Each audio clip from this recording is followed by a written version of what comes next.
ቤቲ ጽናትና ኪሩቤል አንድ ላይ ሆነው ፍቅራቸውን እየቀጩ ማየት አልቻለችም። ጨርቋን ጥላ አብዳለች። እውነት ለመናገር በጣም ነው ያሳዘነችኝ። ለፍቅሯ ብላ ያልከፈለችው መስዋዕትነት የለም፣ ያላደረገችው ነገር የለም።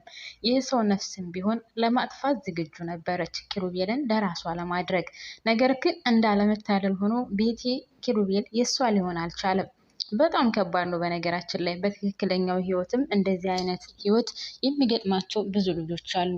እናም መጀመሪያውኑ ላይሆን ነገር እወድሻለሁ፣ አፈቅርሻለሁ ብሎ ካስጠጋት በኋላ ልክ የራሱ ፍቅር ካለቀ በኋላ እኔ አንቺን አልወድሽም፣ አንቺን አላፈቅረሽም ብሎ እንደዚህ ብዙ ሴቶችን ይገጥማቸዋል ማለት ነው በትክክለኛ ህይወት ላይ።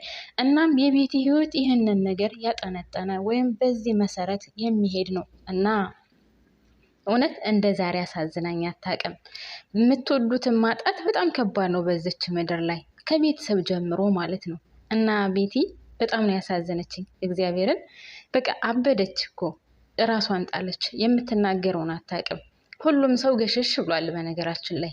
ምክንያቱም ኪሩቤልም የሚወዳትን የሚያፈቅራትን አሁን አግኝቷን ጽናትን። በነገራችን ላይ ከጽናት ጋር ቢኖር እሱ ህይወቱ ደስተኛ ይሆናል። ጽናትን በጣም ብዙ ዋጋ አስከፍሏታል። ሁሉም ሰው እዛ ቤት የነበረው ሰው በሙሉ ጽናትን ዋጋ እንድትከፍል አድርገዋታል። ትንሹም ትልቁም የገባ የወጣው ሁሉ እንዳንቋሸሻት፣ እንደሰደባት፣ እንዳዋረዳት፣ ዝቅ አድርጎ እንዳያት ነበር። ነገር ግን እግዚአብሔር መልካም ነው። የኪሩቤልን ልብ አላርቶላት እንዲወዳትና እንዳፈቅራት አድርጓታል። እሱም አሁን ያሉበት ህይወት ሁለቱ በጣም ደስ ይላል። ነገር ግን የቤቲ ጉዳይ በጣም ያሳዝናል።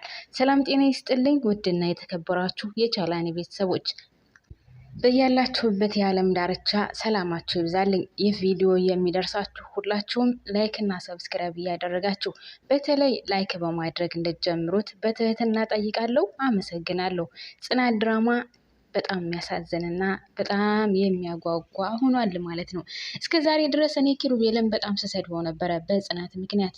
በጽናት ብቻም ሳይሆን ጽናትን፣ ቤቲን፣ ሶሲን አንድ ላይ አድርጎ ወይ ከአንደኛዋ አይሆንናም ከሶስቱም እንደተዋለለ ዥዋዥዌ እንደተጫወተ ነበር። ነገር ግን አሁን ሁሉም ነገር አልቆ ከጽናት ጋር ፍቅራቸው ቀጥሏል። ፍቅራቸው በጣም ነው ደስ የሚለው በነገራችን ላይ አፍላ ፍቅር፣ በጣም ደስ የሚል ፍቅር ላይ ናቸው ሁለቱ። የቤቲ ጉዳይ ግን በጣም ነው የሚያሳዝነው። በሌላ በኩል ናሁም ምሮን ያፈቅራታል፣ ይወዳታል። እሷ ደግሞ ያው የልብ ኬስ ስላለባት ናሁም ጋር ለመኖር ዝግጁ አይደለችም። እሱ ግን የልብሽን በሽታ ወይም ልብ በሽተኛ እንደሆን ሻቃለሁ። ስለዚህ ለእያንዳንዳችን አንዱን ጎደሎ ለአንዱ እየሞላ መኖር አለብን ብሎ ሲላት